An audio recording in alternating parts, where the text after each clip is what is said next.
क्या है, लेकिन इंटरनेशनल एक पॉलिसी है, आप कुछ भी करिए आपको फेल नहीं किया जाएगा। आप में से कोई बच्चा कभी फेल हुआ है किसी क्लास में? आप नहीं फेल हुए हैं, लेकिन ये डिप्लोमा कोर्स में पॉलिसी नहीं है। और मैं फेल करूँगी, अगर आपने ऊट पटांग लिखा जैसा तैसा आपको समझ में आपने लिखा, मैं फेल कर दूँगी, है ना।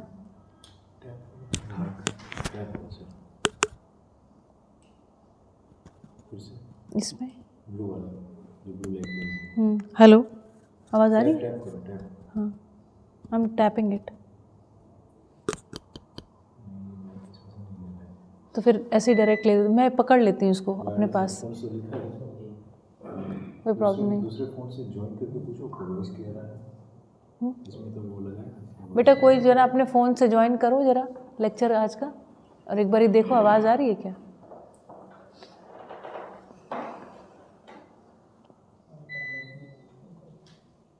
ऋत्विक, आपने लेक्चर सुनने शुरू किए? कल मैंने ग्रुप में डाल दिया है प्लेलिस्ट।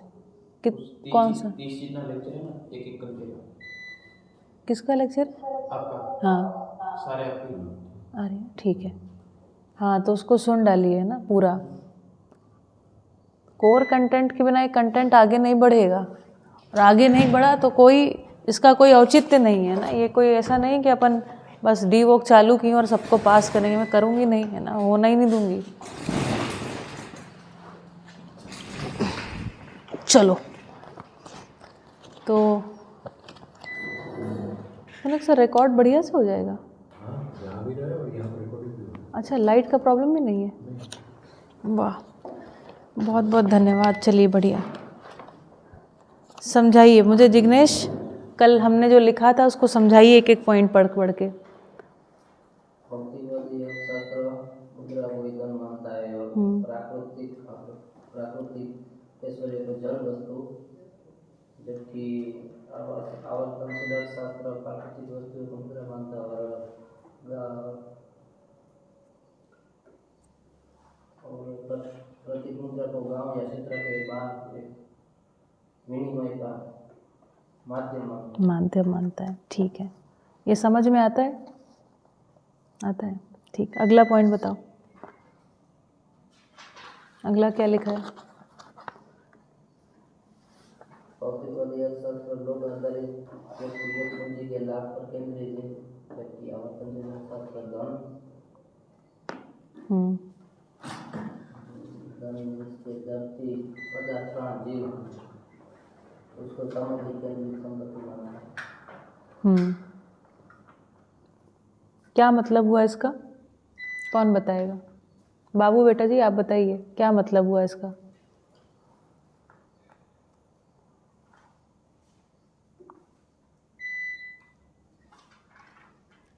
राजेश बताओ, क्या मतलब हुआ?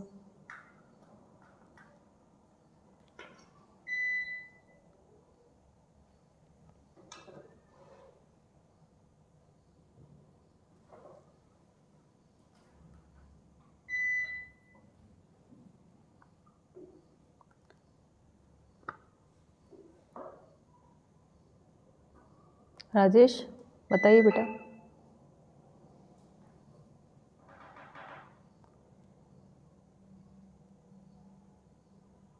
भौतिकवादी अर्थशास्त्र लोक आधारित व्यक्तिगत पूंजी है, लाभ पर केंद्रित करता है, जबकि आवर्तनशील अर्थशास्त्र धन यानी प्राकृतिक ऐश्वर्य को सामाजिक केंद्रित संपत्ति मानता है। इसका मतलब क्या हुआ?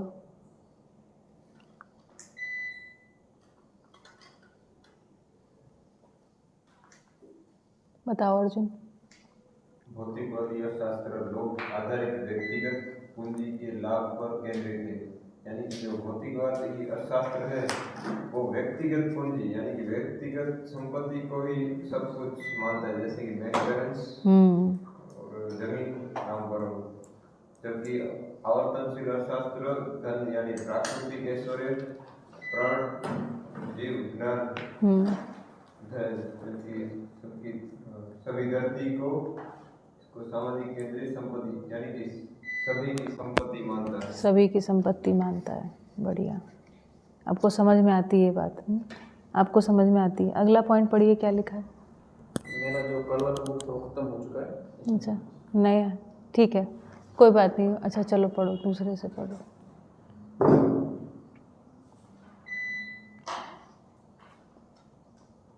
भौतिकवादी अर्थशास्त्र मानव को एक संसाधन मानता है,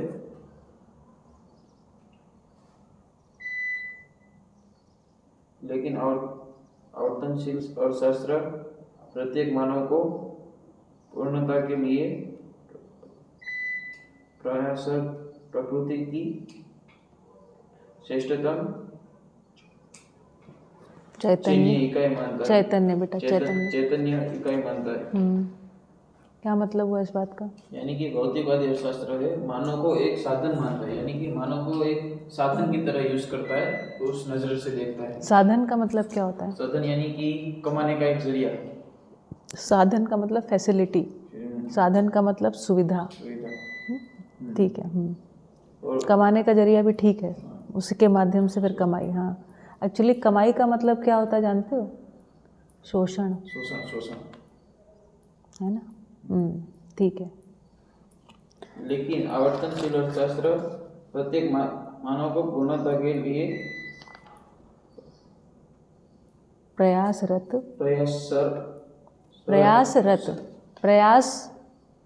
मतलब लगा हुआ, प्रयास में लगा हुआ।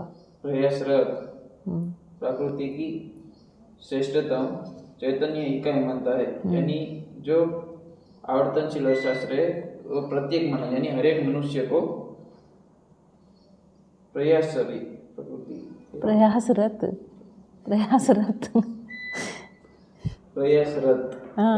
प्रकृति की श्रेष्ठतम चैतन्य इकाई मानता है।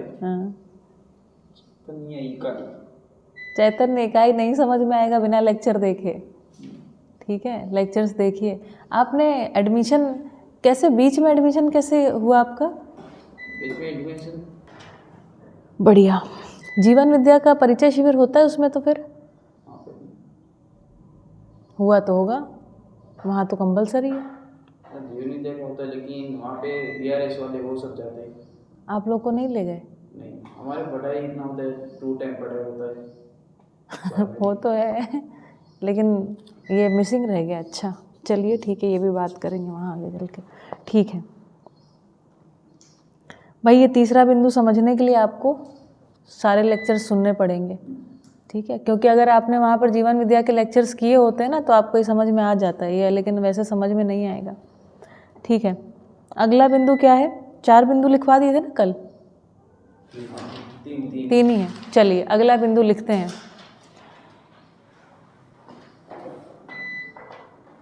अच्छा एक सेकेंड और।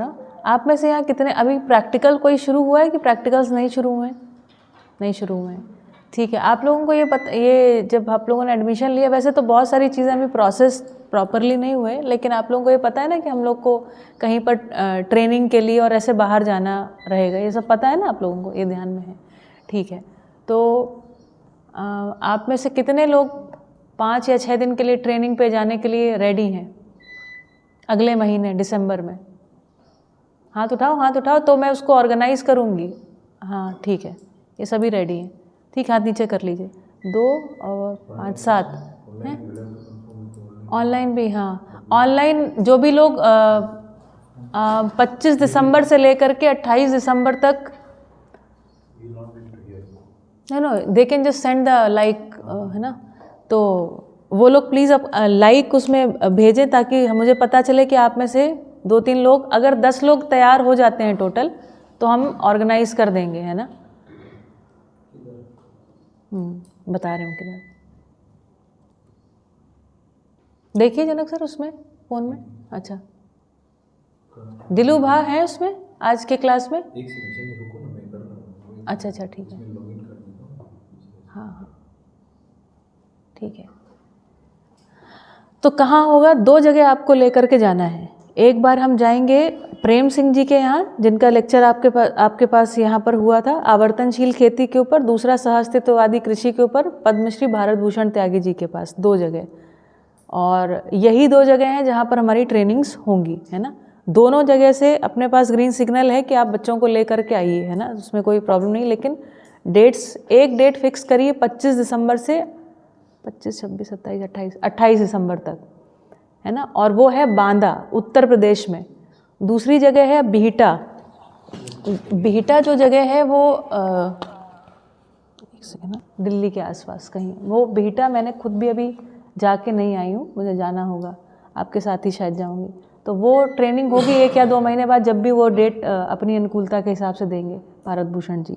तो मुझे 2 जगह आप लोगों को लेके जाना है। तो पहली डेट तो अवेलेबल हो गई है ऑलरेडी, है ना। तो मुझे बताएं रमा भाभी, हितेश भाई, रमा भाभी तो हो करके आए भी। निहार बेटा जी बताएं, और डीलू भा तो इसमें आज है नहीं, तो उनसे पूछ लेंगे। तो 5, 2, 7, 1, 8 बच्चे तो यहीं पर ही हैं। अच्छा ठीक है, 8 लोग हैं करीब, 2 लोग और हो ही जाएंगे, हैं। प्रवीण है ना, तो 8 हो गए। हाँ यस ठीक है, निहार का 9, 10 लगभग हो गए, है ना। ठीक है, चलिए तो मैं बात कर लेती हूँ। आप लोग ठीक है, मैं पूरा बात करके मतलब वो कर लेती हूँ, डिसाइड कर देती हूँ, उसके बाद आपको बताती हूँ, ठीक है। 4 दिन का आवर्तनशील अर्थशास्त्र और आवर्तनशील खेती के ऊपर पूरा शिविर रहेगा, और स्ट्रेच शिविर होगा, मतलब फुल डे का शिविर जैसा चलता है वहाँ पर, है ना। ट्रेनिंग भी चलेगी साथ में, एग्रो प्रोसेसिंग के ऊपर उनका पूरा ये रहेगा। मुझे थोड़ा बातचीत करनी पड़ेगी कि आपके साथ कौन जाएगा, यहाँ से कौन ले करके जाएगा, ठीक है।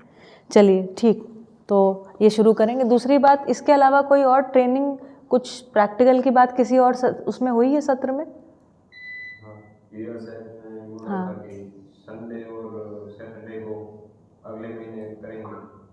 हाँ ठीक है, फर्स्ट वीक में ना, तो वो डेट्स तो मैं अपने को वो नहीं करेंगे ना, ठीक है। मैं अभी बात कर लूँगी, 10 लोग आप तैयार हैं तो यहाँ पर भी बात कर दूँगी, आपका कैलेंडर ब्लॉक हो जाएगा, बाकी टीचर्स के साथ भी बताना पड़ेगा, ठीक है। चलो 25 दिसंबर से 28 दिसंबर, हाँ दिसंबर, यही आने वाले महीने में, ठीक है। तो बिल्कुल जाना ही है, 10 तैयार है मतलब अपने को, है ना, कोई दिक्कत नहीं है। एक अपने साथ अगर वीरा भाई रेडी हो गए तो वीरा भाई को लेके चले जाएं, या अगर आपके साथ कोई ना हो तो भी आप चले जाएंगे, सब 10 के 10 पहुंच तो जाएंगे ही ना, है ना। वहाँ पे आपको रिसीव कर लेंगे, वहाँ के लोग तो सब जानते हैं मुझे। हम दोनों लोग इस बारी नहीं जा पाएंगे, हमारे घर में इतना इस समय वो है, थोड़ा सा हमारे मतलब जनक के डैडी की थोड़ी सेवा की स्थिति है, इसके कारण से, नहीं तो साथ में ही चलते। चलो ठीक है, ठीक, तो लिखिए, चौथा बिंदु लिखिए। हाँ ठीक है। भौतिकवादी अर्थशास्त्र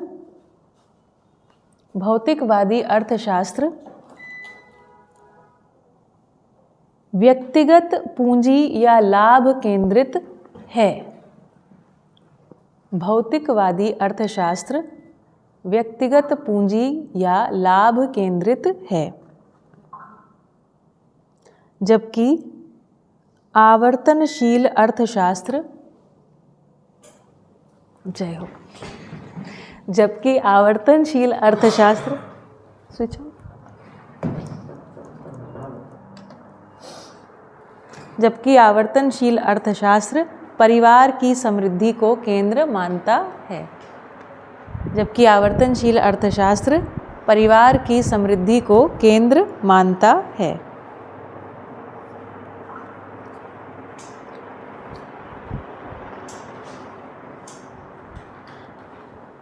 ठीक है, ये एक बहुत महत्वपूर्ण चीज़ है। इसको कोई समझा सकता है मुझे, इसमें क्या लिखा गया है, किस समस्या की ओर इंगित किया है?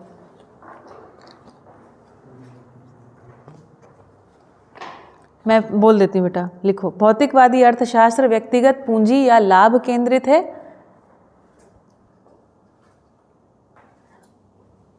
जबकि आवर्तनशील अर्थशास्त्र परिवार की समृद्धि को केंद्र मानता है। ये बहुत महत्वपूर्ण चीज़ है यहाँ पर। परिवार की समृद्धि और व्यक्तिगत पूंजी में क्या अंतर है, बताओ। व्यक्तिगत पूंजी है, कोई एक अपना ही सोचता है, अपना ही लाभ हो जाए, और परिवार की सबका साथ में समृद्धि होता है। थोड़ा सा नहीं, बराबर नहीं बैठ रहा। व्यक्तिगत पूंजी और वहाँ पर है परिवार की समृद्धि। गेस करिए। बताओ भाई ऋत्विक, क्या मतलब है इसका? ये आप तो वो भी ओपन कर दीजिए जनक सर, जो स्क्रीन अपन यूज़ करते हैं। परिवार की समृद्धि यानी कि सभी फैमिली मेंबर्स, अपनी फैमिली नहीं पर पूरे विश्व की समृद्धि है। हाँ, थोड़ा सा ये थोड़ा ज़्यादा बड़ा हो गया वो थोड़ा ज़्यादा छोटा हो गया। ठीक है, और बताइए व्यक्तिगत दिस थिंग और परिवार की समृद्धि से क्या आशय है? लाओ, चलो, ये बड़ी छोटी सी और बड़ी महत्वपूर्ण बात कह रहा है। अब मैं जैसे बाकी लोगों को ना याद रहते, मुझे याद नहीं है क्योंकि इतना ये इकोनॉमिक्स मेरा विषय है ना, कभी मैंने इस तरीके से इसको पढ़ा नहीं। मैं हूँ इंजीनियर, ठीक है। अब मैंने जब दर्शन पढ़ा तो अर्थशास्त्र पढ़ा तो जो पीछे का जिसको बोलते हैं ना so much of history perspective, वो मेरे पास बहुत ज़्यादा नंबर के तरीके नहीं रहता है, मेरे को कहानी के तरीके याद रहता है, ठीक है।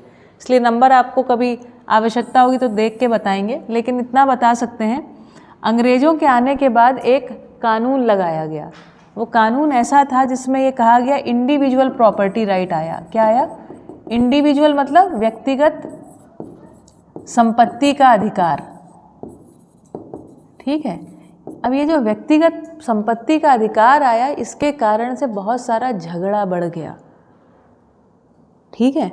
इससे हाँ, कब्जे का अधिकार है ना। तो ये जो इंडिविजुअल प्रॉपर्टी राइट है, इसके कारण से जैसे कोई घर है ना, तो ये घर किसी के नाम पे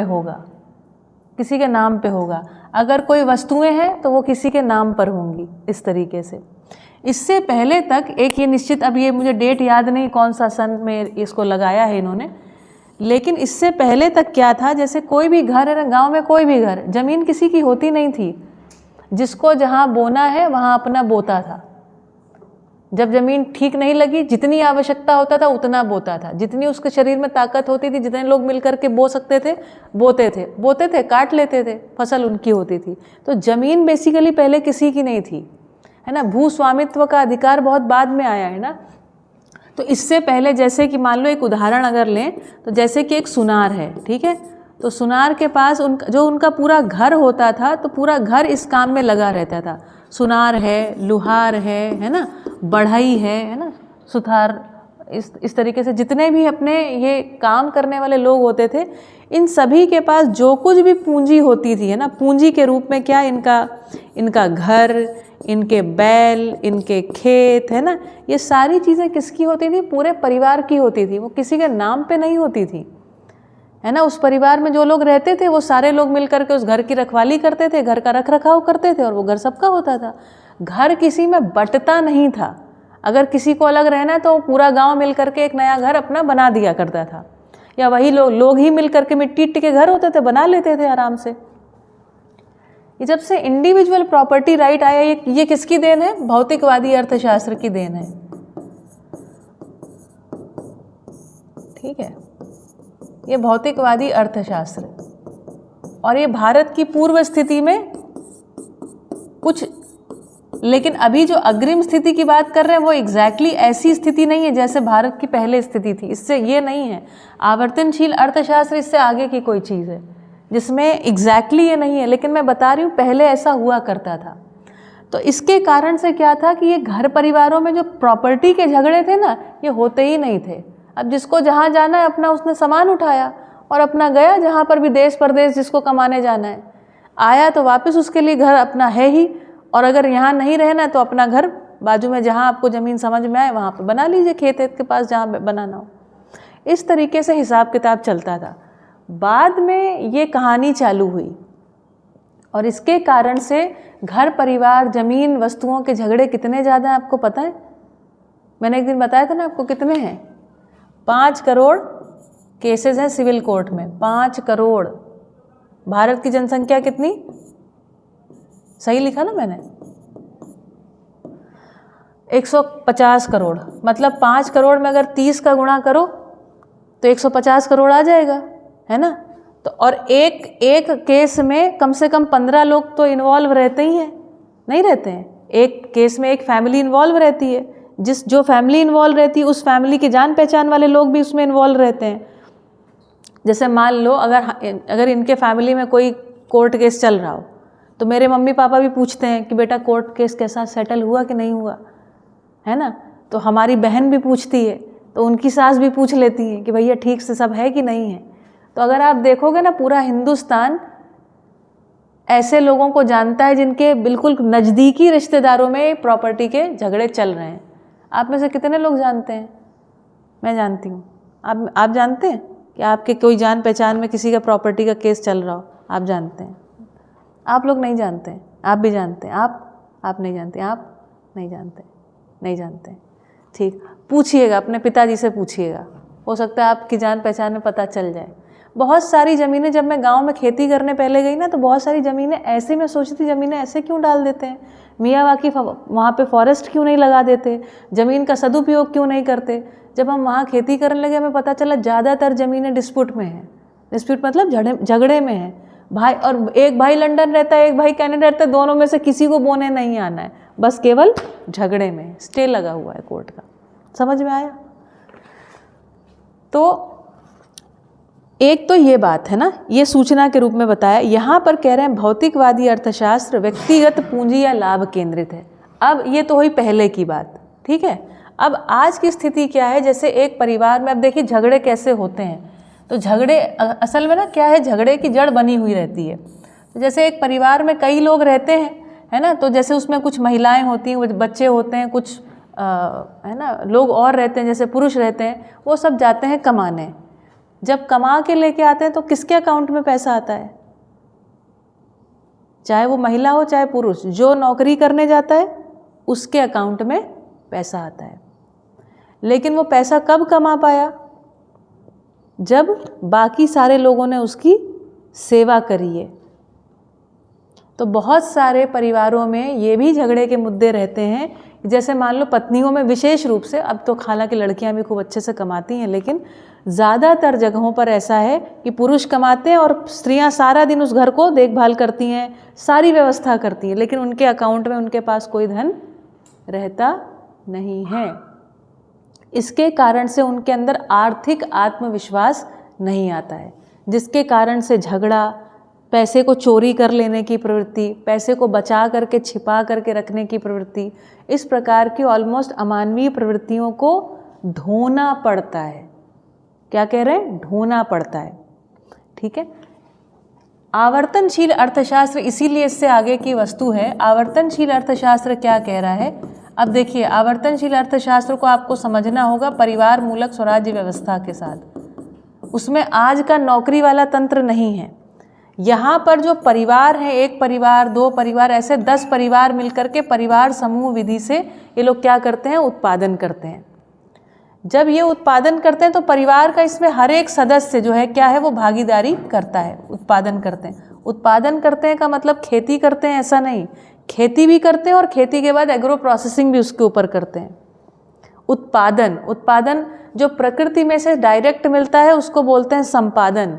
उसमें आपका कोई कार्यक्रम नहीं है। आपने बीज बोया, हवा पानी सब, अगर भूमि उपजाऊ है, अपने आप संपादन होता है। जब आदमी उसमें श्रम का नियोजन करता है तब होता है उत्पादन।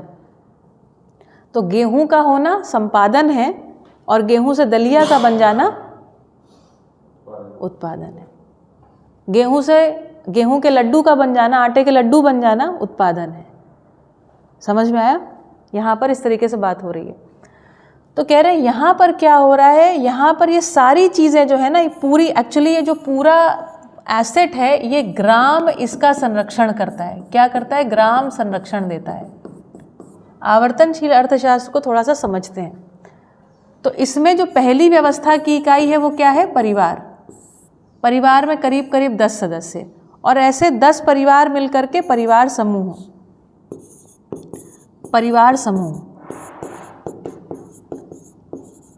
परिवार समूह ऐसे 10 गुणे 10 बराबर 100 लोग। ठीक है। और ऐसे 10 परिवार, P = परिवार, 10P = परिवार समूह, है ना। फिर उसके बाद 10 गुणे 10 परिवार समूह, मतलब ये हो गया एक ग्राम। 1000 लोग मिलकर के हम क्या कह रहे हैं, एक ग्राम है। तो ये पूरी की पूरी जो संपत्ति है ना, पूरा का पूरा विस्तार जो है, इसका कोई ओनर नहीं है, कोई भी इसका मालिक नहीं है। सारे लोग मिलकर के क्या है, केवल इसके संरक्षक। सारे लोग संरक्षण कर रहे हैं। जमीन किसी की नहीं है, किसी में बंटती भी नहीं है। ये भी आपको पता है, जब ज़मीन का बंटवारा होता है लोगों के हिस्से बहुत छोटे छोटे टुकड़े आते हैं, फिर नौकरी करने के लिए बाध्य हो जाते हैं। तो इस ज़मीन, इसमें जितने भी लोग हैं, तो इसमें ये पूरी जो गांव है इसमें 1000 लोग बेसिकली, ये जो 100 के क्लस्टर में 100 ऐसे जो हैं 10 क्लस्टर मिलकर के क्या करते हैं, उत्पादन को करते हैं। और उत्पादन करने के बाद क्या कर लेते हैं, इसको विनिमय कर लेते हैं, विनिमय कर लेते हैं आपस में। इन्होंने 100 लोगों ने मिलकर के मान लीजिए उगाया है आम, बाजरा, है ना, और तुअर, ठीक है, और इस तरीके की और 10 चीज़ें। इन लोगों ने मिलकर के कुछ उगाया, इन लोगों ने मिलकर के कुछ उगाया, इन लोगों ने मिलकर के कुछ उगाया, ऐसे अलग अलग इन लोगों ने उत्पादन किए हैं। ये उत्पादन करने के बाद ये 1000 के 1000 लोग अपनी आवश्यकताओं की लिस्ट बना सकते हैं।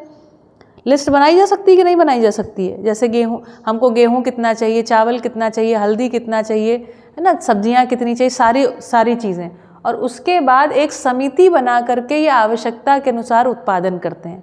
मार्केट में जाना ही नहीं है। जब हमने सब कुछ आपस में विनिमय कर लिया, विनिमय के बाद ये जो आवश्यकता से अधिक हो गया है, क्या, आवश्यकता से अधिक,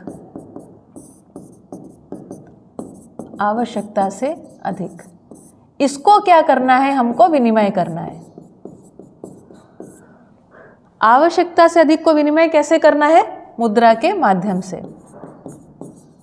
और फिर ये मुद्रा जो आएगी वो किस तरीके से बटेगी, उसका अब चौथे चैप्टर में अपनी चर्चा है, लंबी चर्चा है, ठीक है। तो सबसे पहला काम क्या है, हमको अच्छा दूध, अच्छी हवा, अच्छा पानी, अच्छा आहार, ये सब हो गया कि नहीं हो गया, यहाँ पर दिखाई पड़ा? इसको विस्तार से समझने के लिए सेशन 19 देखना पड़ेगा आपको। 1-1.5 घंटा बोला, आपने उस दिन क्लास मिस करी थी, इसको आप देख लीजिए, ठीक है, बहुत अच्छा लगेगा आपको सुन करके, ठीक है। तो यहाँ पर कुछ इस प्रकार का डिज़ाइन है। बाबू आपको याद है लेक्चर? भूल गए? याद है लेक्चर? राजेश याद है बेटा कि भूल गए हैं? थोड़ा थोड़ा भूल गए हैं ना, थोड़ा सा रिवाइज करिए, इसमें थोड़ा दम लगाना पड़ेगा, ठीक है, दम लगाना पड़ेगा थोड़ी सी चीज़ों को सेट करने में। बाकी ये इससे ज़्यादा आसान कुछ आपको मिलेगा नहीं, शुरुआत में थोड़ा लगाना पड़ेगा, ठीक है। तो इस तरीके से जो पूरी समृद्धि है ना, अभी आप सोचोगे कि ये विनिमय होगा कैसे, तो यहाँ पर एक विनिमय केंद्र होगा। इन लोगों का स्वास्थ्य कैसे होगा, तो एक स्वास्थ्य केंद्र होगा। यहाँ पर हॉस्पिटल में अभी रोग का इलाज करते हैं, स्वास्थ्य केंद्र का क्या प्रयोजन होगा, वो भी व्यवस्था का एक आयाम है कि कैसे सबका स्वास्थ्य सुनिश्चित हो, ठीक है। तो इसमें बहुत सारी बातें हमको अध्याय 4 में आगे करने को मिलेंगी, ठीक। तो यहाँ का मॉडल इस तरीके का है। तो पूरी की पूरी जो समृद्धि, आवश्यकता से अधिक उत्पादन को क्या कहा है, समृद्धि। यहाँ पर मुद्रा को समृद्धि नहीं कह रहे हैं, आवश्यकता से जो अधिक उत्पादन हुआ है उसको क्या कह रहे हैं, समृद्धि, ठीक है। पहले ये डिजाइन था ना, ना नहीं था। पहले डिज़ाइन जानते हो कैसा था? पहले डिज़ाइन ऐसा था। पहले के डिज़ाइन में एक सबसे बड़ा जो फ्लॉ था वो ये था बेटा, पहले 4 वर्ण थे, वर्ण व्यवस्था थी, 4 वर्ण थे, हैं। इसीलिए मैं कह रही हूँ एक बार ही देख लेना, है ना। तो ब्राह्मण, क्षत्रिय, वैश्य और शूद्र। तो ब्राह्मणों का काम क्या था,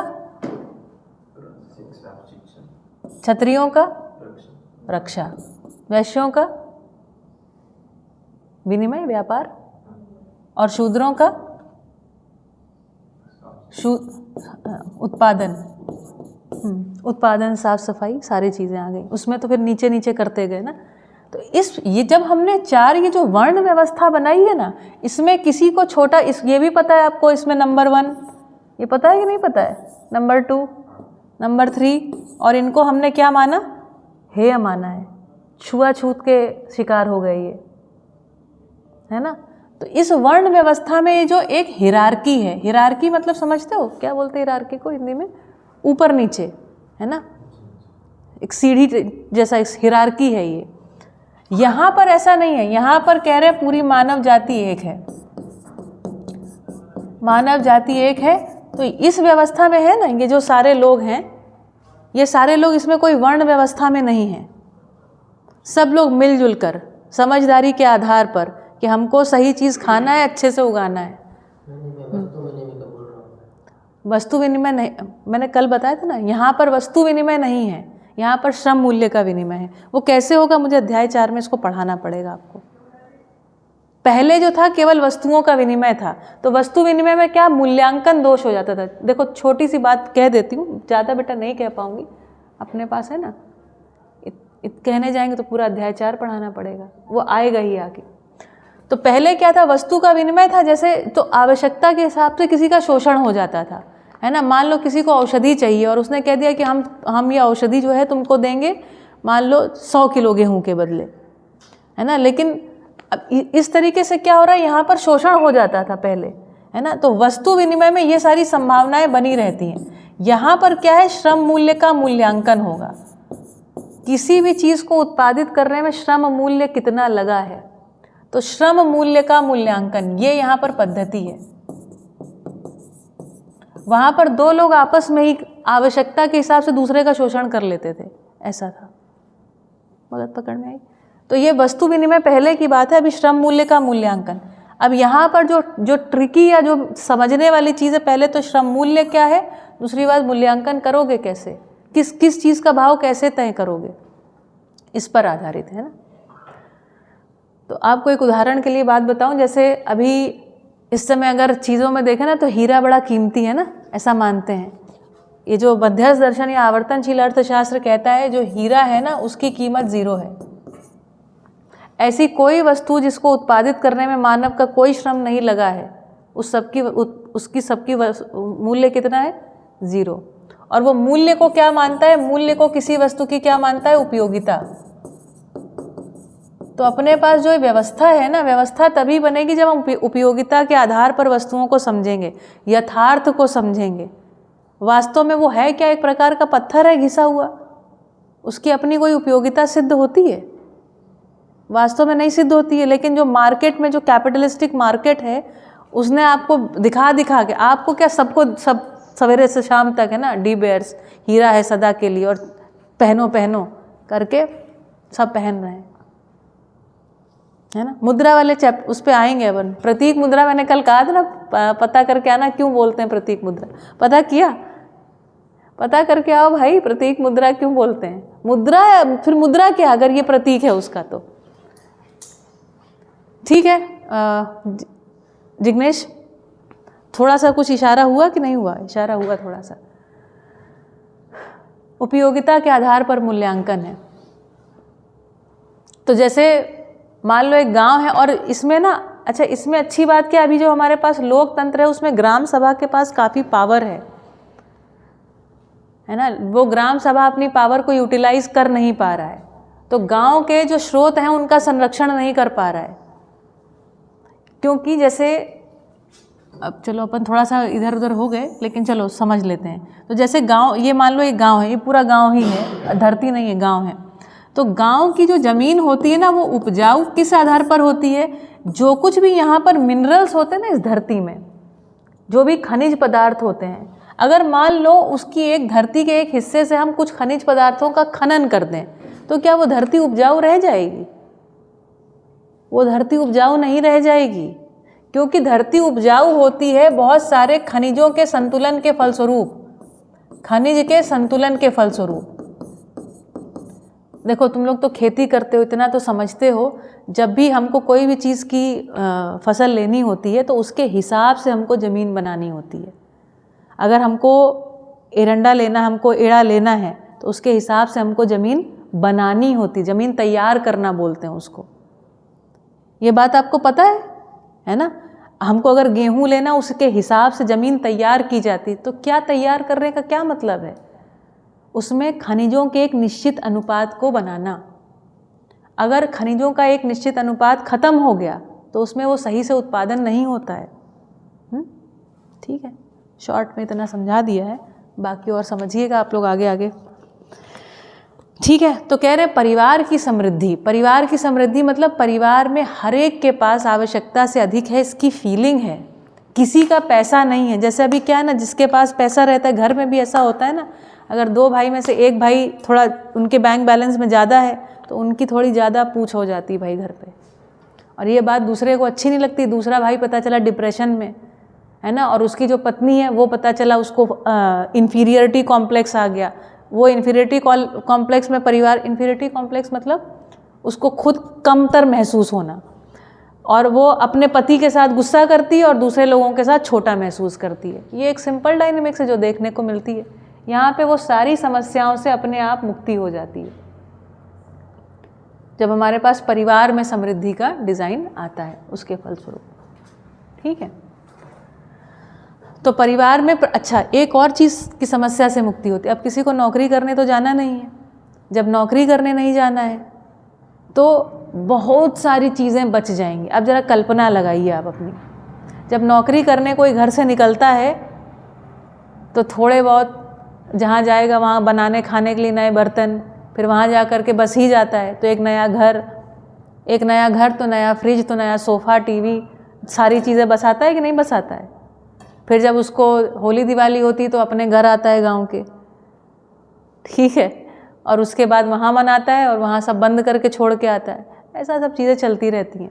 तो देखो जितना भी हम इससे क्या होता है, जब हम इस तरीके से सोचना शुरू करते हैं तो अगर आप देखोगे ना तो यहाँ पर पलायन की समस्या, पलायन क्या हो जाएगा, 0, क्योंकि हर एक व्यक्ति यहाँ समृद्ध है। आप में से कितने लोगों ने हिवरे बाज़ार का नाम सुना है?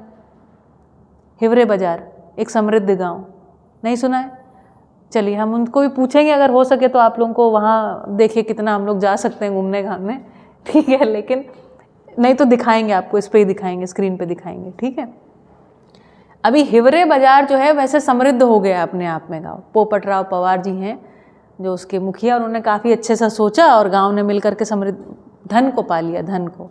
लेकिन आपसी झगड़े कलह नहीं समाप्त हुआ, तो अब वो समाप्त करने के लिए अभी जीवन विद्या परिचय शिविर और यहाँ पर ये व्यवस्था चल रहा है।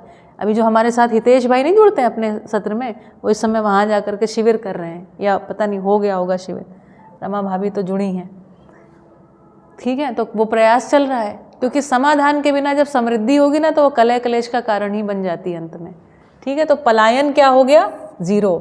इसी तरीके से जो लीगल मैटर्स हैं वो भी क्या हो गए, अपने आप लीगल मैटर्स क्या हो गए, 0। जो हमारी एक बार हमने, अगर आप कल्पना तो कीजिए, अगर एक बार हमने खेत तैयार कर लिया इस तरीके से, मान लो 1000 लोगों के रहने के लिए करीब करीब 500 एकड़ ज़मीन, 500 एकड़ ज़मीन अगर एक बार तैयार हो गई तो, और एक बार इसकी आवर्तनशीलता बन गई, उपजाऊ बनेगी, तो ये क्या कभी नष्ट होगी? ये नष्ट नहीं होगी आसानी से। और एक बार इसमें, एक बार ही आपको पता है, जब हम उत्पादन योग्य मिट्टी को बना लेते हैं, इसमें एक बारी मॉइस्चर अच्छे से जब कार्बन कंटेंट एनफ होता है तो मॉइस्चर को अच्छे से पकड़ती है। पता है आपको ना ऋत्विक बेटा, ये बात पता है? और जब ये पकड़ती है अच्छे से मॉइस्चर को, तो वास्तव में सिंचाई की बहुत न्यूनतम आवश्यकता होती है। और कल्पना कीजिए हम केवल ऐसे ज़मीन में अनाज छांटे और उत्पादन हो जाए, कैसा बढ़िया हो जाएगा धरती। क्यों भाई, क्या लगता है ऋत्विक, की संभावना है कि नहीं है? ऑर्गेनिक कार्बन हो जाए। जंगल में यही विधि काम करती है, अस्तित्व में यही डिज़ाइन है ना। इसको पर्माकल्चर नाम से एक वस्तु बोला गया है। आप लोगों को पर्माकल्चर के बारे में पता है? नहीं पता है, धीरे धीरे जान जाएंगे आप लोग, है ना। जो जिसने बैकग्राउंड है तो ठीक है, नहीं तो कोई बात नहीं, नाम है केवल। पर्माकल्चर का मतलब यही होता है, जमीन ऐसे छांटे और वो उगाए। अस्तित्व में यही डिज़ाइन है। ऊपर से मैंने अपनी ज़िंदगी में जब पहली बार, भाई हम तो इंजीनियर थे, हमें तो कभी साबका हुआ नहीं इन सब चीज़ों को देखने का, जब खेती शुरू की और मैंने बड़ी मन लगा के खेती करी, और हमारे घर पे हमने एक 3D गार्डनिंग का एक पद्धति को बनाया।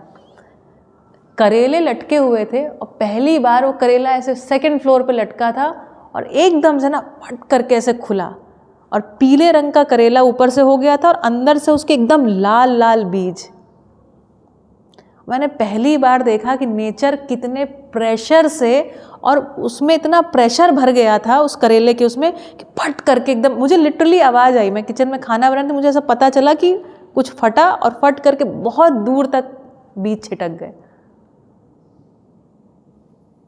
ठीक है, हमारा बिल्कुल ही छोटा सा घर है, तो जो बीज गिरे थे वो टाइल्स पे गिरे थे, थोड़ा सा एरिया है और उसके आगे हमने गार्डन पे, इतने बड़े बस गार्डन में हमने बहुत सारा चीज़ें उगा के रखी हुई थी। तो जड़ें उसकी वहाँ पर रखते थे और वो जो पूरा ऊंचाई में चला जाता था और फल हम लोग वहाँ से हार्वेस्ट करते थे। इस तरीके से काम करते थे। तो मैंने जब पहली बार देखा, अस्तित्व इतना सुंदर दिखाई पड़ा। मैंने उसकी फ़ोटो खींची हुई है, कैसा वो मतलब फटा है, और वो तीन उसमें मतलब तीनों डायरेक्शन में लिटरली 360 डिग्री पहुँच गए उसके बीज।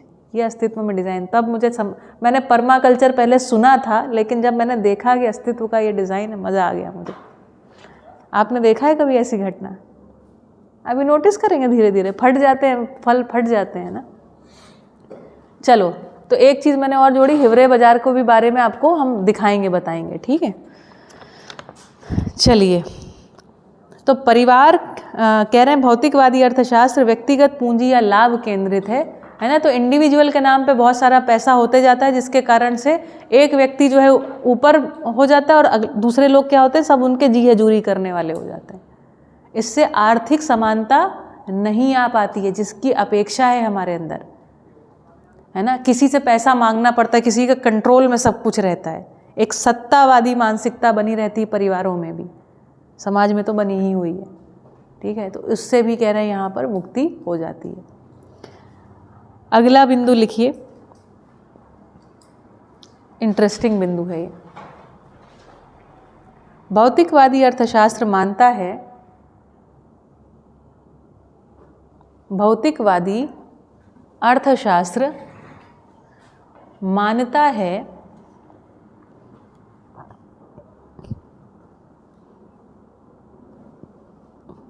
कि जनसंख्या गुणात्मक रूप से बढ़ रही है।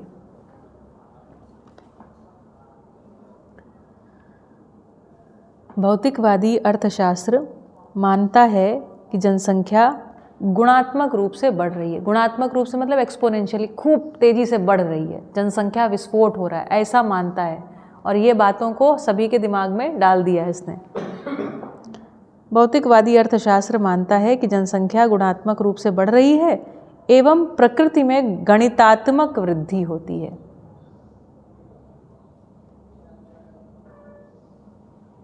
एवं प्रकृति में गणितात्मक वृद्धि होती है।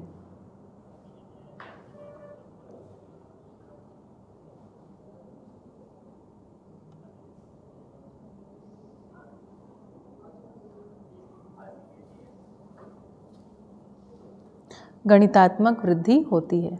इसका मतलब ये कह रहे हैं कि ये भौतिकवादी लोग ऐसा मानते हैं, लिख लिया, फिर से पढ़ देती हूँ। भौतिकवादी अर्थशास्त्र मानता है कि जनसंख्या गुणात्मक रूप से बढ़ रही है एवं प्रकृति में गणितात्मक वृद्धि होती है। तो कह रहे हैं ये भौतिकवादी लोग ऐसा मानते हैं और ऐसा बिठा देते हैं लोगों के दिमाग में कि जो प्रकृति है उसमें एक से एक एक दो, दो और एक तीन, तीन और एक चार, इस तरीके से वृद्धि होती है। और जनसंख्या कैसे बढ़ रही है? 100 गुणा 100 10,000, 10,000 गुणा 100 है ना, ऐसे 1 लाख, 10,000 गुणा 100 कितना? 10 लाख, 10 लाख हो गया। ऐसा बढ़ रही है।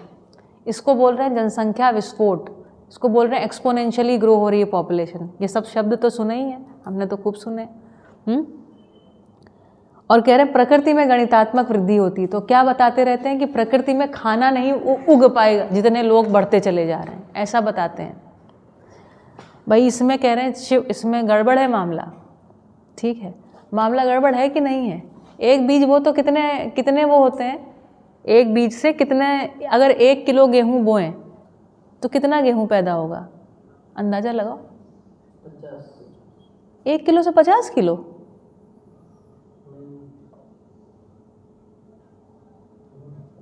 थोड़ा ज़्यादा, 1 किलो से 50 किलो, 1 किलो से 50 किलो, तो 1 किलो से 50 किलो, 2 किलो से 100 किलो,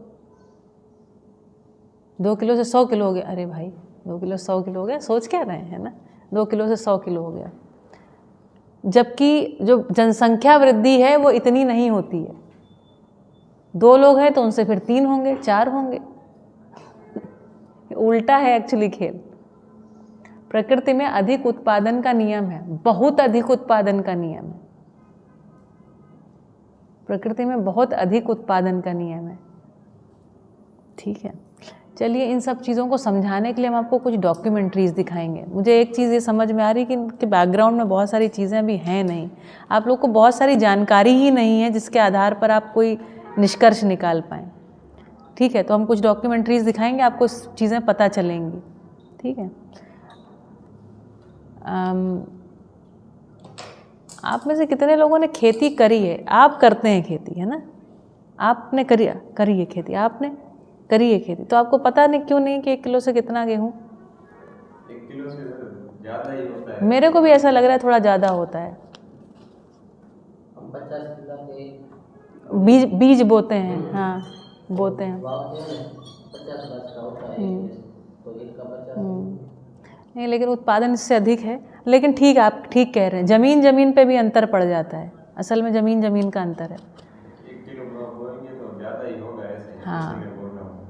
हमने हमारी वाड़ी में जब हमने ज़मीन तैयार करके लिया था जिग्नेश, तो हमारा उत्पादन 1 किलो से 100 किलो का था। लेकिन हमारा गेहूँ जो था ना, बीज, ये जो 496 जो नॉर्मल होता है ना, वो नहीं था हमारा, कोई दूसरा बीज भी था। बहुत कोई देसी बीज कहीं से हम लोग ढूंढ के लेके आए थे। छोटा था वो, आवाज़ हाँ, भी ज़्यादा आती थी उसमें। हाँ, पीसते तो है ना, एकदम कठोर, एकदम बड़ा बढ़िया गेहूँ था। तो उसमें अंतर आ गया था। हमने ये सब खतरे जो है ना सब किए हैं, तो इसलिए अभी ज़मीन कैसी है ना, कितना मॉइस्चर पकड़ रही है, ये सब पे पानी के TDS ये सब पानी का TDS से 1050 और जमीन ऑर्गेनिक कार्बन 0.750। फिर भी ठीक ठाक है। लेकिन हमारा उत्पादन, हमने ज़मीन अच्छे से सुधारी थी और उसमें बहुत सारा प्रयोग किए थे, बहुत सारी तरीके के कितने हम लोग वो बनाते रहते थे, हैं थोड़ खिपड़ा पता नहीं क्या क्या, से हार्वेस्ट करते और हाथ से कटाई करते, उसमें भी अंतर आ गया था। एक हमारा उस समय का रिसर्च था, जो भी है, खैर ठीक है ना। तो आप करते हैं खेती? आपको पता है कितना गेहूँ उत्पादन होता है? ये अनार की खेती करते हैं। अच्छा, तो अनार की खेती में तो बहुत सारा पेस्टिसाइड डलता है, नहीं? अरे बाप रे, नहीं, मैं बस अभी देखिए, असल में अनार की खेती जानते हैं, दाड़म की खेती जो है ना, विकल्पहीनता की खेती है। जब हमारी ज़मीन में बहुत सारा उपजाऊपना नहीं रह जाता है, मुझे लगता है तब, क्यों, ठीक कह रही हूँ मैं कि गलत है ना? तो ज़मीन वास्तव में काफ़ी बंजर होने की तरफ आ गई है। नीतीश भाई या कोई और करता है ग्रामीण खेती बिल्कुल ऑर्गेनिक, उसके साथ संपर्क जानते हैं किसी? हाँ, असल सक्सेसफुल नहीं।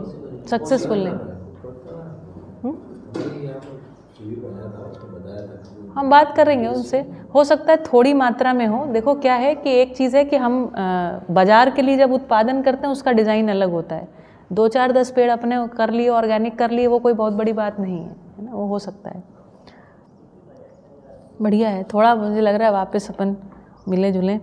चलो ठीक है, तो ऐसा मानते। फिर आगे लिखिए, जबकि आवर्तनशील अर्थशास्त्र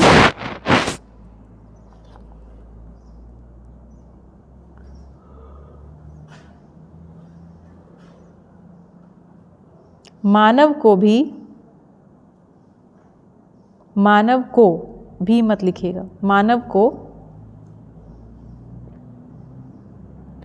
मानव को जड़ चैतन्यात्मक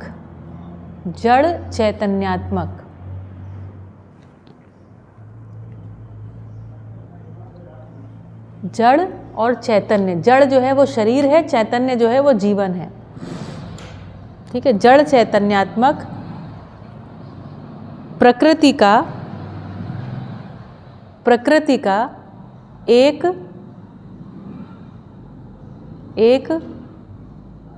सबसे विकसित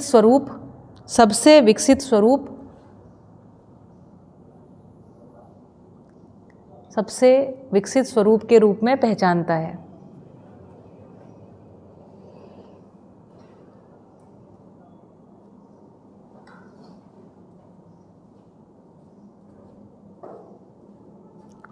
ठीक है। जो अपनी आवश्यकता से अधिक उत्पादन करने में सक्षम है, जो अपनी आवश्यकता से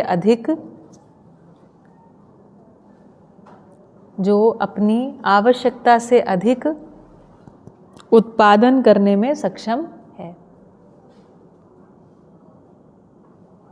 देखिए भाई क्या अद्भुत बात कह रहे हैं। ये क्या कह रहे हैं? भौतिकवादी अर्थशास्त्र कह रहा है आदमी बढ़ जाएंगे और खाना कम पड़ जाएगा। आवर्तनशील अर्थशास्त्र कह रहा है आदमी अपनी आवश्यकता से, इसमें लिखा है अधिक, मैं कह रही हूँ बहुत अधिक करने में सक्षम है। बताऊँ कैसे? जैसे आप कल्पना कीजिए, आप दिन में कितना रोटी खाते हैं? 2 सुबह 2 शाम और 4 रोटी दोपहर में खा लेते हैं, चावल खा लेते हैं, जितना भी आप खाते हैं आप सब कुछ जोड़ लीजिए, है ना, 4 महीने में कितना खाते हैं, और ऐसे 10 लोग जोड़ लीजिए, जितना वो खाते हैं क्या उससे अधिक उत्पादन कर सकते हैं कि नहीं कर सकते हैं? जैसे हम रोटी मैं खाती हूँ 2 और बेल कितनी सकती हूँ? कम से कम 50 रोटी तो आराम से बेल सकती हूँ। उसके बाद थोड़ा मेरे को लगेगा क्योंकि मेरी एक प्रैक्टिस नहीं, पर 100 रोटी बहुत थके बिना आराम से बेल लूँगी मैं। 100 रोटी सेक सकती हूँ, खिला सकती हूँ। कितने लोगों का खाना बना सकती हूँ? 30 लोगों का खाना आराम से बना सकती हूँ। उसके बाद मेरे को थकावट होगी तो मुझे बहुत सारे लोगों के सहयोग से बनाना पड़ेगा। लेकिन 30 लोगों का खाना आप लोग बहुत कठिन नहीं होता है, एक साथ ही बनाना पड़ता है, उतना आइडिया होना चाहिए। तो एक आदमी खाता कितना है? थोड़ा, और बनाता कितना है? बहुत सारा। समझ में आया? ठीक है। तो ये कह रहे हैं आदमी एक ऐसी मशीन है जो खाता बहुत कम है और उत्पादन बहुत अधिक करता है। ये अधिक उत्पादन करने की जो विधियां हैं और अधिक उत्पादन के बाद एग्रो प्रोसेसिंग करके उसको अन्य के प्रति समर्पित करने की जो विधियां हैं, इसको हम जहाँ जहाँ जब जाएंगे तब देखेंगे, सीखेंगे। ठीक है। एक और बिंदु लिखिए इसके आगे, भौतिकवादी अर्थशास्त्र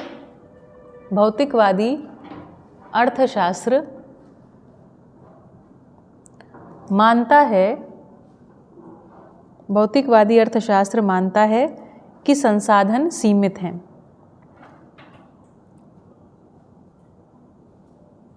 भौतिकवादी अर्थशास्त्र मानता है कि संसाधन सीमित हैं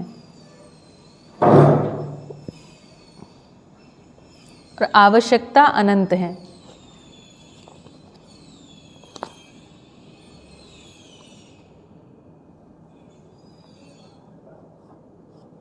क्या मानता है? कि बहुत सारी आवश्यकताएं हैं, साधन जो है कम पड़ जाएंगे।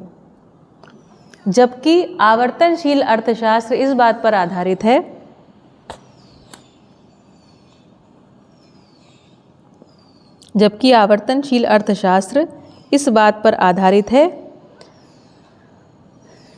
कि आवश्यकताएं सीमित हैं और साधन पर्याप्त हैं। हाँ, जबकि आवर्तनशील अर्थशास्त्र इस बात पर आधारित है कि आवश्यकताएं सीमित हैं और साधन पर्याप्त हैं। कोई दिन साधन कम नहीं पड़ने वाले इस धरती पर। क्यों? बताओ। क्योंकि सभी संसाधन आवर्तनशील हैं, संसाधन पर्याप्त हैं। ये जो हमको जनसंख्या विस्फोट दिखाई पड़ता है, कहाँ दिखाई पड़ता है जानते हो? शहरों में। और गांव कैसे दिखाई पड़ते हैं? खाली एकदम। हम लोग तो ये बिल्कुल अच्छे से समझ सकते हैं। मैं ये बातें कहीं और करती हूँ तो लोगों को समझ में नहीं आता है, लेकिन कच्छ में सबको समझ में आता है। हम लोग गांव जाते हैं, हमारे गांव में बड़े बड़े बंगले और बंगलों के आगे ताले बंद, इतनी ज़मीनें खाली पड़ी हैं। ऐसे ही लोगों से करवा रहे हैं, जैसे तैसे करवा रहे हैं भाई। सबको कहीं कुछ मानसिकता में बैठ गया, उस चीज़ को कर रहे हैं। ठीक है, ठीक है भाई। ये बात ठीक लग रही है कि ऋत्विक गलत लग रही है? ठीक लग रही है। आवश्यकताएं सीमित हैं और साधन पर्याप्त हैं। आदमी की खुशी खुशी जीने के लिए बिल्कुल बढ़िया तरीके से आदमी जी सकता है, साधन कम नहीं पड़ेंगे। अच्छा खाएगा, अच्छा पहनेगा, अच्छा जिएगा, मानसिक स्वास्थ्य अच्छा होगा, है ना। कम अच्छा नहीं जिएगा। ऐसा कभी कभी हमारी कल्पना में आता है गरीबी आ जाएगी, असल में गरीबी नहीं आएगी। इस बार मैं गई थी तो एक और विकल्प फार्म करके एक जगह है, वहाँ पर भी गई थी देखने के लिए। तो वहाँ पर मिट्टी के घर बना रहे हैं और मिट्टी के घरों में इतना बढ़िया बढ़िया तरीके से मिट्टी के घर बनाए जा रहे हैं भाई।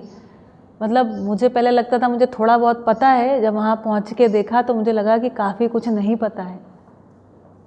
लोग इतने अच्छे तरीके से विकल्पों को खड़ा कर, और हम लोग बहुत अच्छे तरीके से जी सकते हैं बिना किसी अनावश्यक ऊर्जा की आवश्यकता के। पूरा गांव जो है ना, आप कल्पना कीजिए पूरा गांव बिजली से मुक्त हो। ये जो डालते हैं ना बिजली का बिल, एक बहुत बड़ा खर्चा है ना अपने आप में। क्या हम गांव में बिजली पैदा नहीं कर सकते? पैदा कर सकते हैं, या बिजली की आवश्यकताओं को कम कर लिया जाए। अब भाई बिजली चाहिए किसके लिए? अभी हम देखिए पोल्यूशन, एसी हमारे भाई कच्छ में तो एसी चाहिए, उसके बिना चलता नहीं ना। बहुत ज़्यादा गर्मी है स्टील और सीमेंट के बने घरों में, तो हद से ज़्यादा गर्मी है। तो क्या हम ऐसा मिट्टी के मकान नहीं बना सकते जिसमें गर्मी लगे ही ना? अच्छा, ऊपर से ठंडक हो जाए। ये सब शोध हो सकती हैं और हो चुकी हैं। मज़ेदार बात है कि हो चुकी हैं, हमको पता नहीं है। हमको हमारा घर बनाना आता ही नहीं है, हमें चीज़ें नहीं पता है ना। तो हम चीज़ों को, जैसे स्टोरेज, अभी स्टोरेज के बारे में सोचते हैं तो कैसे सोचते हो? Cold storage. लेकिन स्टोरेज की इतनी बढ़िया बढ़िया पद्धतियाँ हैं और कोल्ड स्टोरेज से बहुत अच्छी पद्धतियाँ हैं। उन पद्धतियों को हम शिक्षा में आगे नहीं बढ़ा रहे हैं जानबूझ करके, क्योंकि अगर आपको पता चलेंगी तो फिर आप खरीदेंगे नहीं चीज़ें, आप इस अर्थशास्त्र में फंसेंगे नहीं फंसेंगे तो कंपनियों का तो घाटा हो जाएगा कि नहीं हो जाएगा। सिंपल जो ह्यूमन वेस्ट होता है, ह्यूमन वेस्ट और काऊ वेस्ट, दो प्रकार के वेस्ट से जो कचरा गैस उत्पन्न होती है, बायोगैस जो उत्पन्न होती है, उससे पूरे गांव की एलपीजी गैस की आवश्यकता पूरी हो सकती है। आप में से कितने लोगों ने बायोगैस का बना हुआ खाना खाया है? नहीं खाया? आपने खाया है? नहीं खाया? अरे भाई, बायोगैस में जो कुक्ड फूड है, हमने तो एलपीजी से भी कुक किया, बायोगैस से भी कुक किया। होती तो उसकी भी जो ना गैस थोड़ी सी नीली टाइप की होती है, लेकिन पता नहीं उसमें खाना कैसे अधिक स्वादिष्ट बनता है, ये मुझे अभी तक नहीं समझ में आया। मुझे ये पता है कि चूल्हे में पीली पीली आग होती है, जिसका वैसे टेम्परेचर, थर्मल टेम्परेचर कम होता है, तो उसकी वजह से खाना बहुत मीठा स्वादिष्ट लगता है। लेकिन बायोगैस में जो जलती है उसका भी टेम्परेचर कम होता है, लेकिन वो थोड़ी नीली ही जैसी दिखती है, फिर भी खाना बहुत स्वादिष्ट होता था। और बायोगैस का हमने अपने घर में ही लगा रखा था, एक क्यूबिक मीटर का, राइट। तो एक है छोटा सा, बिल्कुल, हाँ, सिंटेक्स की टंकी आती थी, 15,000 रुपये का हमने ख़रीदा था, वो लगा रखा था। हमको बहुत पहले से ये सब एक्सपेरिमेंट, हमको ऐसा था कि हमको जीना ही ऐसा है, तो हमने उसको लगाया। हफ्ते में केवल 2 दिन आधी बाल्टी 10-10 किलो गोबर हमारे पास में एक जगह है, वहाँ से ले आते थे, गाय रखता है वो व्यक्ति। केवल हफ्ते में 2 बार, शाम को, बुधवार को और मेरे ख्याल से संडे को, मेरे ख्याल से, जहाँ तक वो भी दिन भी मेरे को याद है। और हम उसको डालते थे। बाकी जो हमारे जो सब्जियाँ छीलते थे ना, उसी को जो छिलके होते थे उसी को बायोगैस में भरते रहते थे। और दोनों टाइम सब्ज़ी, चावल, दाल, रोटी मेरी नहीं चलती थी उसमें। रोटी है ना, फूल नहीं पाती थी ठीक से उसमें, तो फिर मैं रोटी नहीं सेकती थी उसमें, क्योंकि रोटी को थोड़ा सा हाई टेम्परेचर चाहिए मेरे, मतलब जो मैं जैसे खाती हूँ वैसे। तो इतनी चीज़ें सुबह शाम दोनों टाइम बनती थी। तब मुझे पहली बार ये समझ में आया कि असल में कितनी ऊर्जा हम वेस्ट कर रहे हैं।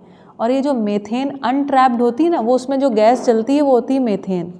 अगर उस मेथेन को हम ऐसे ही खुला छोड़ देते हैं तो वही मेथेन जो है ओजोन, हाँ, इट टर्न्स इनटू, हाँ, यस। तो वो जो मेथेन गैस अगर हवा में खुली रहेगी तो ये जो वातावरण में गर्मी है ना, उस गर्मी को बना करके रखेगी, मतलब गर्मी को बढ़ाने वाली गैस है।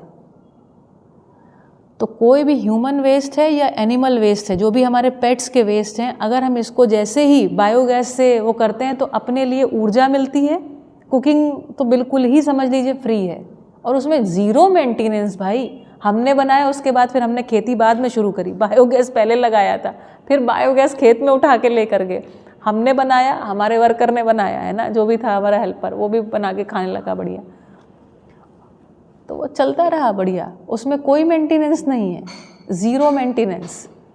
फिर उठा कोई ले गया, अभी पता नहीं कहाँ है ना, ऐसा है। अद्भुत चीज़ है भाई अस्तित्व में, हम उनको यूटिलाइज़ नहीं कर रहे क्योंकि हमको वो चीज़ें क्या लगती हैं, अजीब सी लगती हैं। जब मैंने पहली बार हमारे हेल्पर को कहा कि आप इसमें बनाओ तो कहती नहीं, इसमें से हम जल जाएंगे, उसमें गैस निकलती है। तो मुझे रियलाइज़ हुआ हमारे लिए जो चीज़ें इतनी कॉमन हैं, जो लोग इसको इस्तेमाल नहीं करते उनके लिए वो उतनी ही अनकॉमन होती हैं, तो वो उससे डरते हैं, है ना। तो इसी तरीके से हमारे भी मन में बहुत सारे संकोच और फियर बैठे हुए हैं। तो ऊर्जा, और आपको ये भी पता होगा बायोगैस जो होती है उससे जनरेटर चला सकते हैं, पता है आपको? नहीं पता है।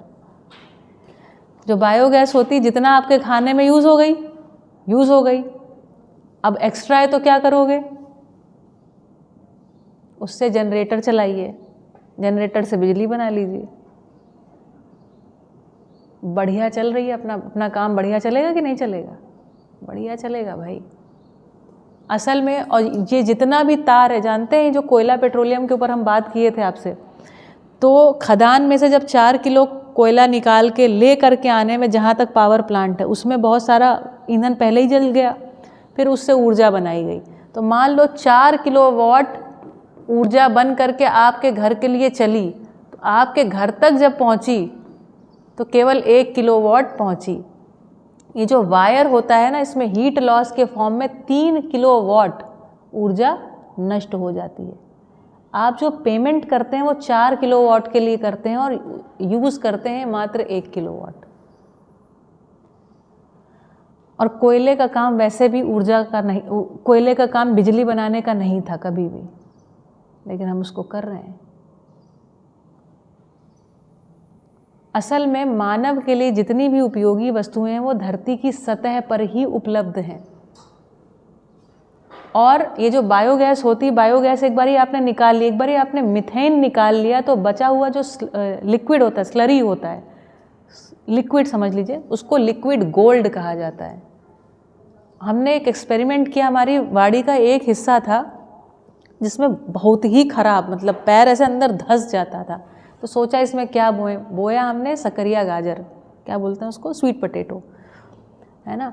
तो सकरिया गाजर उसमें लगाया और उसके बाद यही देते रहे, पानी नहीं, यही।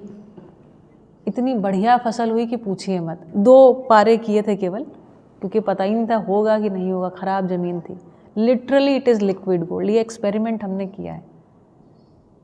एक्सपेरिमेंट करने के बाद तो लगा नहीं था कि हम खा पाएंगे। अच्छा, सकरिया गाजर की वेल क्या होती है, किसी की वाड़ी से ही ले आए थे, वो वेल ऐसे ही बस ले आओ, तो जितना और उसके कोई बीज नहीं लगाने पड़ते, आप वेल सीधा लगा देते हो।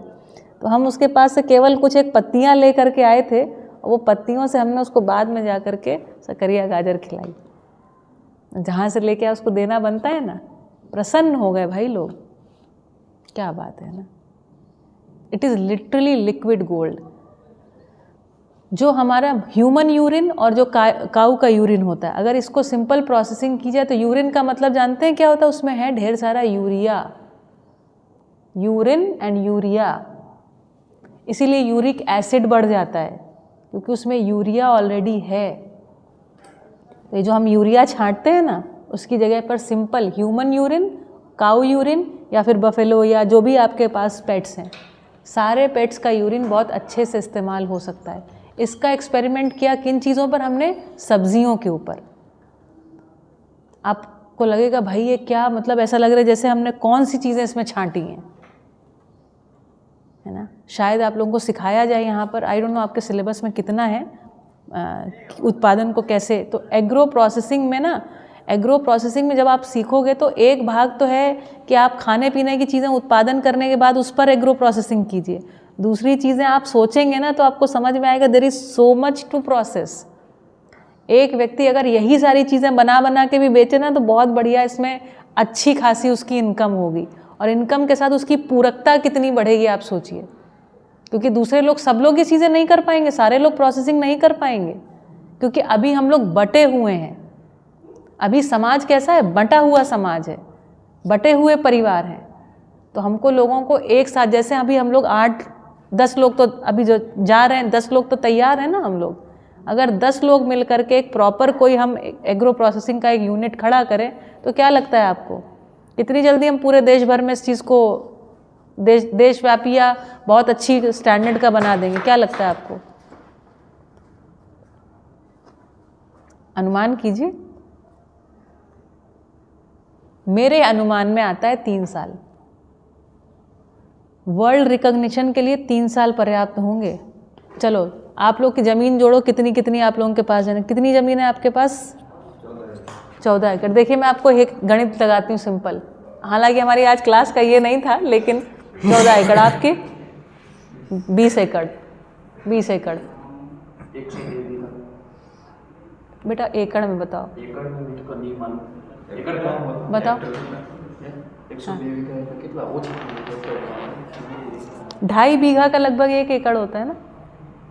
क्यों अलग अलग बीघा पे हैं? 40 एकड़। ठीक है, फिर 15 एकड़, फिर 10 एकड़।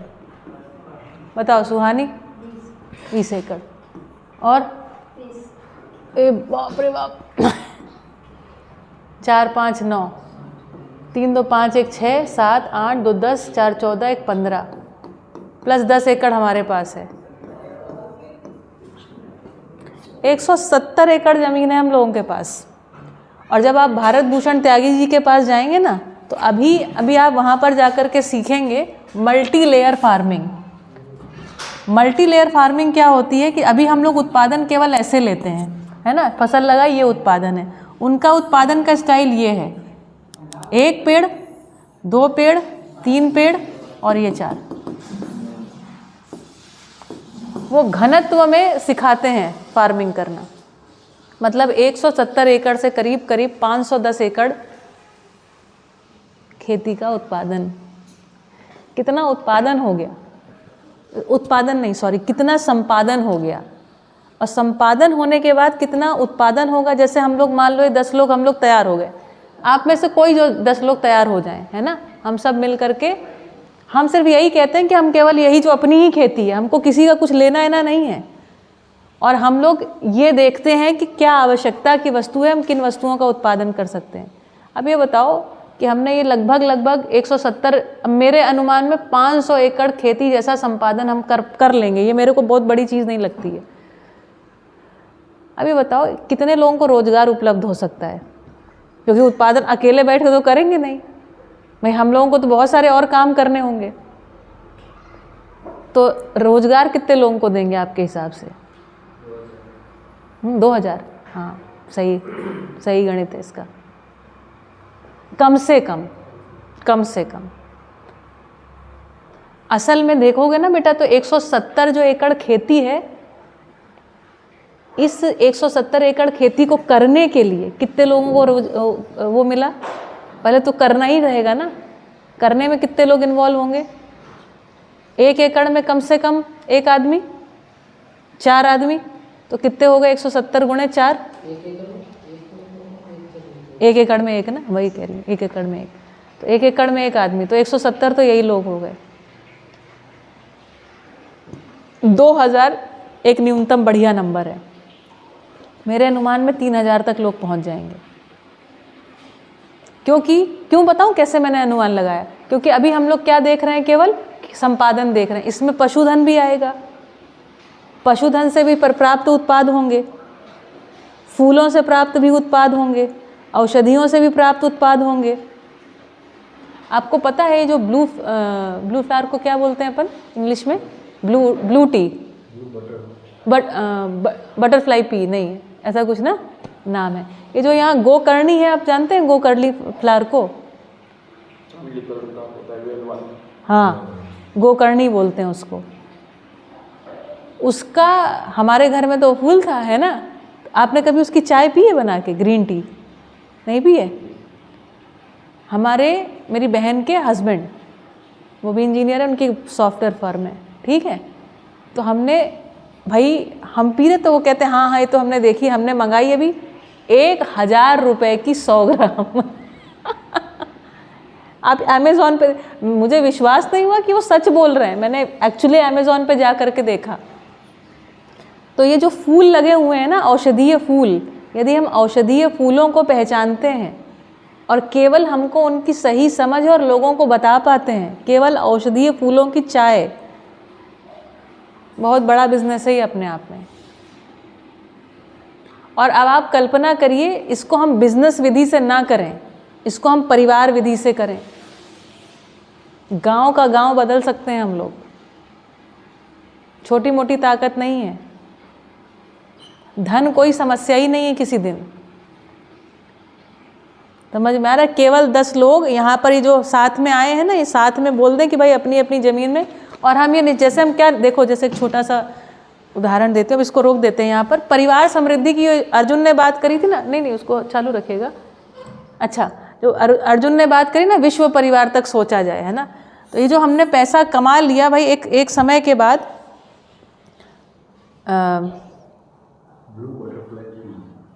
ब्लू बटरफ्लाई पी है ना, पी फ्लावर, हाँ दिखाओ उसके अमेज़ॉन पे जरा, चाय खोलो। ये फ्लावर का वो है, ये इसको दिखा हुआ है, ऐसा दिखता है। ये यहाँ पर भी हुआ सामने ही है, जगह जगह ऐसे ही मिलते हैं ये अबंडेंस में। केवल हमने ना आपके जो एग्रो प्रोसेसिंग का पूरा सिलेबस डिज़ाइन किया है, उस पूरे सिलेबस में ना हमने इस चीज़ को ध्यान दिया है। जो भी मुझे जितनी भी जानकारी रही है औषधियों की, तो मुझे लगा कि फूलों को तो हम लोग टैप ही नहीं किए हैं अभी तक। जैसे कि सरगवा के फूल होते हैं, जैसे कि गुड़हल का फूल होता है ना, पित्त शामक होता है। तो जब हम आयुर्वेदिक विधि से चीज़ों को समझना शुरू करते हैं ना, तो हमारा दिमाग एक्चुअली खुलता है कि हम क्या क्या चीज़ें इसमें से बना सकते हैं। अब आप सोचिए, हमने जो फूल है हमारे बाड़ी में उगे हुए हैं, है ना, तो फूलों को हमने दे दिया, किसी महिला को घर में पहुंचा दिया, या वो आकर के ले गए, और उसके बाद क्या बनाना है उनको, शरबत। ठीक है, अब देखो, हाँ मैं ये बता रही थी, तो जैसे कि मान लो ये जो इनकी जो 10 एकड़ ज़मीन है, किसी ने 10 एकड़ जिसने नाम लिखाया, तो इन्होंने कहा हमारी जो ज़मीन है इसको मैं इस हिसाब से बना देता हूँ कि यहाँ पर गन्ना बढ़िया से हो जाए। अगर गन्ना बढ़िया से हो जाएगा तो यहाँ पर क्या चीज़ें हमारे पास आ जाएंगी, बूरा खांड आ जाएगी कि नहीं आ जाएगी अच्छे से। ठीक है, अब इसमें और किसी की ज़मीन में उन्होंने कहा कि हमने जो है यहाँ पर आंवला अच्छे से बोया जा सकता है। तो अगर यहाँ पर आंवला बोया जा सकता है, तो क्या अपने पास आंवला कैंडी आ गई कि नहीं आ गई हाथ में, फुली ऑर्गेनिक, बताइए। 230 for 40 ग्राम्स, वही लगभग आया है ना, 40 ग्राम का 230 रुपया ग्लास का, और इसका 230 रुपये है और 40 ग्राम है। ठीक है।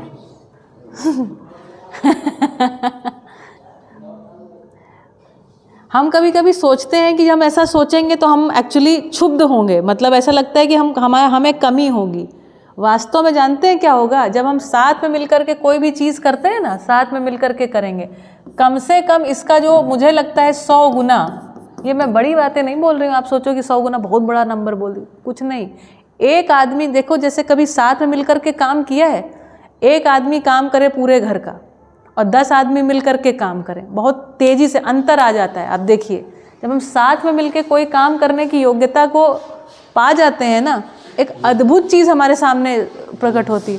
डिगिंग वाला दिखाना चाहिए। हाँ, डिगिंग वाला दिखाएंगे। जैसे ट्रैक्टर की तरह आदमी की लाइन काम कर रही है, वो ड्रम के हिसाब से वैसे बिल्ड है ड्रम, तो पूरे सब खुदाई कर रहे हैं जमीन से, ट्रैक्टर से भी चीज़ होती है लोग काम। तो हम, और अब आप कल्पना करिए, हर व्यक्ति अलग अलग गांव से, इस गांव में बहुत सारे लोग हैं जिनकी आवश्यकता को पहचान कर, पहले हम अपने परिवारों की ही आवश्यकताओं को पहचानें कि भाई हमारे परिवार में आंवला कैंडी लगता है, आंवला मुरब्बा लगता है, च्यवनप्राश लगता है, ये लगता है, वो लगता है, सब कुछ। और हमको बाजार के लिए उत्पादन नहीं करना है, लेकिन जब उत्पादन करने जाएंगे तो बार बार क्या पता चलता है, अरे बार बार ज़्यादा हो गया, ज़्यादा ही हो गया। अभी जैसे गन्ने से ना, ये बूरा खांड गुड़, अभी मैं गई थी तो गुड़ की अच्छा वो तो मैं लेके नहीं आई है ना, संध्या जी ने भेजा, तो गुड़ अलग अलग तरीके से बेचा जा रहा है ना। तो गुड़ को खाने की अनेक विधियां हैं। जैसे गुड़ में हमने जैसे चिक्की बनानी है ना, चिक्की तो सब लोग जानते हैं, चिक्की नहीं, गुड़ में अलग प्रकार से कुछ मसाले मिलाए जाते हैं जिससे वो गुड़ बहुत सुपाच्य हो जाता है और अग्निवर्धक हो जाता है। अगर आप थोड़ा सा बेसिक्स ऑफ आयुर्वेदा जानते हैं तो आप ऐसी बहुत सारी रेसिपीज़ बना सकते हैं जो अपने आप में अब क्या हो गई, फूड नहीं है, क्या है, मेडिसिन है। And once they are medicine, उनका वैल्यू अलग तरीके से आएगा। ठीक है, वैल्यू का मतलब उपयोगिता।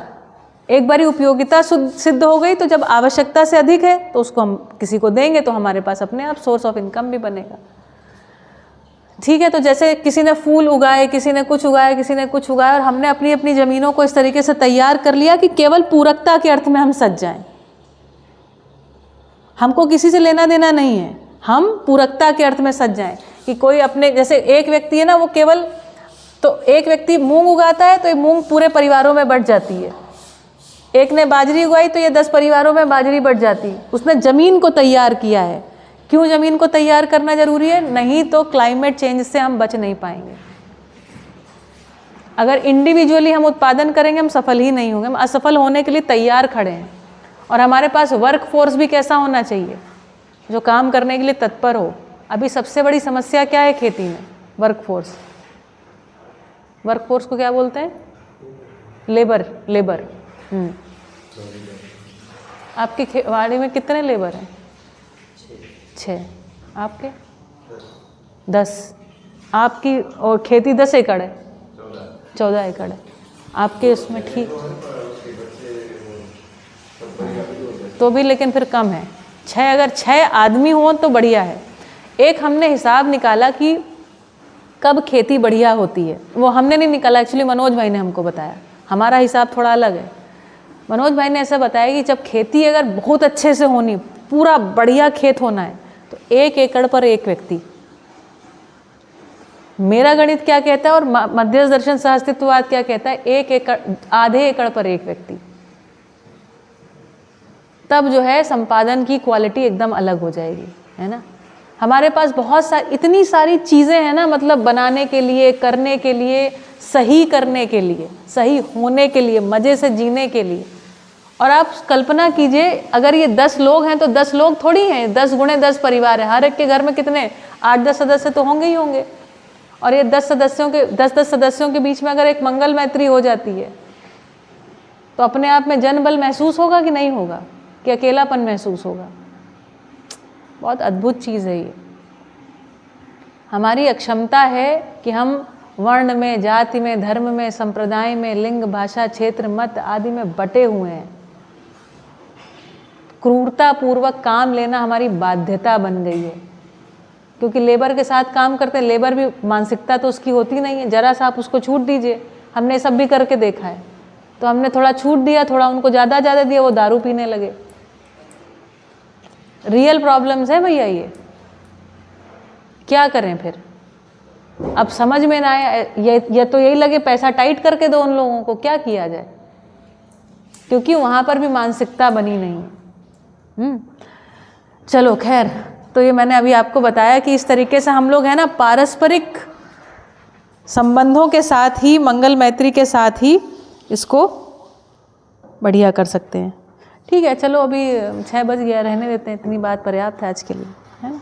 ठीक है, चलिए आज के सत्र को यहाँ पर रोका जाए, और आप सबकी सहमति है तो मैं आगे बात करती हूँ और आपको सूचित करती हूँ। ठीक है, चलिए आप लोग अपने, एनीवेज आप लोग घर में क्या पूछेंगे, आप तो आप तो पढ़ाई के लिए वैसे ही वो हैं ना, लगे हुए हैं। ठीक है, चलिए, तो ऑनलाइन भी लोग जो लोग जुड़े हुए हैं वो मुझे बताइएगा। हाँ, मैं निकाल देती हूँ। रमा भाभी, हितेश भाई, आप अभी जुड़े हुए हैं? हाँ, जुड़े हुए हैं। अच्छा, हितेश भाई, आपका हिवरे बाजार का ये हो गया क्या? आप जाके आए क्या? अभी 8 तारीख को है। अच्छा, 8 तारीख को है। ठीक है। तो हिवरे, हम लोग यहाँ से करीब 50 लोग जा रहे हैं। अच्छा, ठीक है।